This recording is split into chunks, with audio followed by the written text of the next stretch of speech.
مشجع جزائري في استاد خليفه في مباراه المنتخب المغربي وجزر القمر. جزر القمر. يعني علاش اخترت الحضور اليوم في هذه المباراه؟ شفناك يعني متفاعل بشكل جدي يعني واضح مع المنتخب المغربي. السلام عليكم، انا جزائري مقيم هنا في قطر. التفاعل هذا لازم تدري انه لازم يكون، لانه هذا ماشي علاش حضرت، هذا واجب علينا.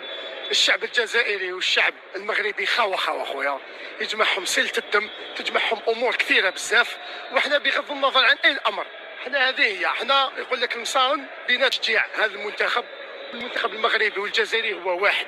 ورانا هنايا واني نشوف، راني هنا وحدي، شوف راني وحدي حاكم لا تريبين، وحدي شوف وحدي هنا، راني داير الحمد لله كما يقولوا ليكيفارو بريسك مع الجماعه اللي راهم لهيها، وراني هنا ان شاء الله حتى يفوز المنتخب المغربي، ونتمنى لما لا ان شاء الله نطيحوا في النهائي ونسجلوا بعضنا، ما عادش تكون مشكله ان شاء الله.